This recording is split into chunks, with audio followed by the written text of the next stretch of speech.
Before we even get to the trailer, whoever has access to the Marvel Cinematic Universe wiki, if you don't get your ass over there right now and change this picture back to William Hurt before I put the pause on you. Like, I wasn't even here for him. I was going down another rabbit hole, and you know like how they suggest character. Oh, over here, not like how they suggest popular characters on the side. Like I happen to be looking at another character, and sure as shit, I was looking at him, I saw Thaddeus Ross and I saw freaking Harrison Ford, and I clicked on it because I was like, maybe it's one of those things where it's like, Thaddeus Ross, first 10 years of the MCU pre snap, and then it was going to be like Thaddeus Ross post snap with Harrison Ford's picture. Hell no. Like, completely got rid of my man William Hurt. Like, how? No. Can we not gonna act like my man he wasn't our Thunderbolt Ross from like the Incredible Hulk movie all the way up to I think the last one he was in was Civil War. I think Civil War was the last one that he was officially in an official capacity. Damn, goddamn. How long is the Hulk wiki part of this? Jesus. Yeah. Oh no, no. He was at Tony Stark's funeral. Yeah, no, we ain't doing that. Change that shit back. Or at least make it so that you can see both William Hurt's character and Harrison Ford's character front and center on the page when you log over there. But getting into the trailer for Captain America Brave New World, we have thoughts. Some of them are good.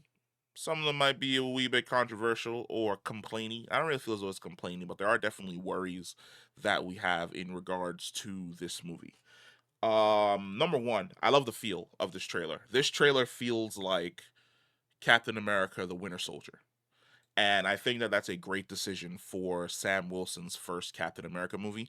If you're going to want to mimic a vibe from all of the Captain America movies that we've received, I think the best vibe to mimic would be Captain America: The Winter Soldier, because it is, in my opinion, the best Captain America film.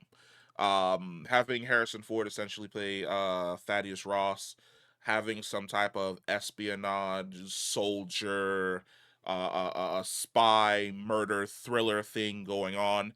There's even a part in this where let's just jump to that part actually, because the beginning parts is just him and Thaddeus Ross speaking. But there's a scene right here where it's Ross, he's congratulating Sam. It looks as though there's some type of global project that they're essentially working on in some way, shape, or form. Funny enough, when I saw this, when I was watching it, I was like, wow, this map really feels like the what were those things called in Captain America: The Winter Soldier? The helicarriers that were going to be flying around the planet 24/7, just bringing nothing but freedom and peace in the name of Hydra. I was like, this really feels as though, hey, we got some hotspots that we're going to be targeting like all around the world. And we're going to be bringing peace, and Captain America is going to be our delivery mechanism for said peace. But then we jump into a situation with Isaiah Bradley, and I'm really hoping that Isaiah ends up being the Winter Soldier of this film, where we start to see and we start to build upon the disdain that he essentially has for the military in regards to the fact that they basically experimented on him and his friends and wiped out an entire squad of African American soldiers experimenting on them with the Captain America super soldier serum. And we know that Ross has been involved with the creation of new variants of the super soldier serum forever, because we that goes all the way back to his character in the Incredible Hulk, where he starts explaining that, hey, this installation is a Stark installation. On that side, which is the Stark side, they tried to arm you better. On this side, which is the side that I run, we tried to make you better. I'm hoping that the this scene right here feeds into the fact that Isaiah Bradley does not like Thunderbolt Ross in any way, shape, or form, because he blames him for essentially the death of his friends and of his squad.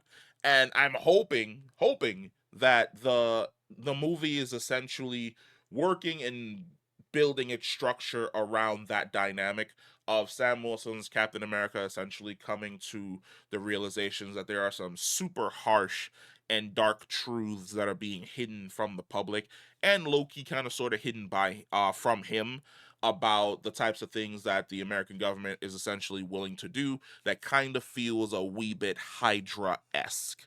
Like I feel as though we need to rely on Hydra um invoking their spirit in regards to the decisions that are essentially being made behind the scenes that are nefarious as fuck, that Captain America is always going to be essentially standing against. Now, in regards to the trailer, there's a tonal shift that annoys me, which the first one begins right here, where there are way too many Hulk villains in this film.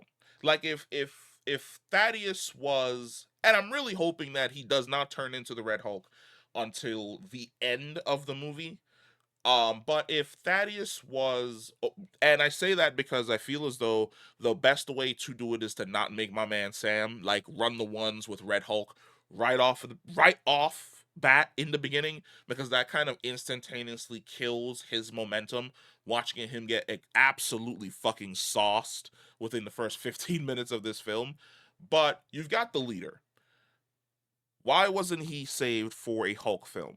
And this kind of stretches back to complaints that people have had for a real, really long time about the fact that Marvel just does not know how to handle the Hulk property. Like, the leader was teased way back in Edward Norton's Incredible Hulk.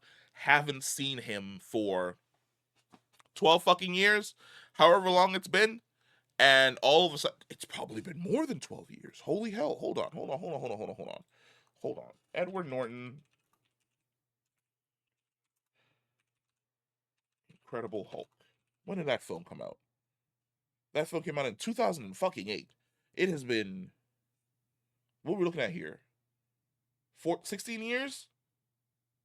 It has been 16 years since the last time we've seen this man. Why is he here now? You couldn't have used any other villain in any way, shape, or form instead of the leader. Why did we opt to make the leader the main threat in this film? Because when I see this film and I see the leader and I see Red Hulk, my question is, what is Bruce Banner up to? Because the last time we saw Bruce Banner, my man, we completely skipped over his entire World War Hulk run. We skipped over the entire introduction of Scar, and he's bringing Scar up at a fucking family barbecue to meet She-Hulk and Daredevil, and it's like, why?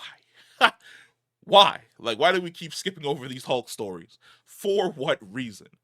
But going back to like the leader and Thaddeus Ross being like, the two big Hulk villains that are going to be in this, I love the fact that we don't really see a lot of them in this trailer, because I'm really hoping that they aren't being utilized that much in the film. In all honesty, I wouldn't mind if the leader was just doing nefarious things behind the scenes, and Sam Wilson's Captain America deals with like whatever else is going on, and the leader kind of like skedaddles and gets away towards the end to continue being some type of menace in some type of way later on down the line, hopefully in a World War Hulk film. I am going to have my fingers crossed for a very, very long time.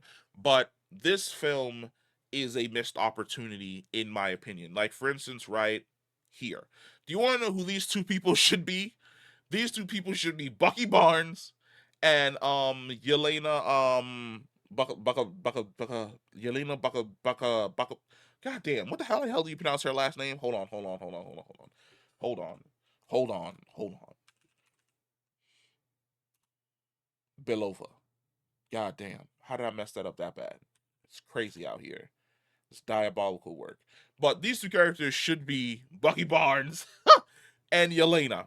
We should be building the core three human relationship. And what I mean by that is, in the original Captain America, you had uh Steve Rogers, Peggy Carter, and Bucky Barnes. Those are your three core humans.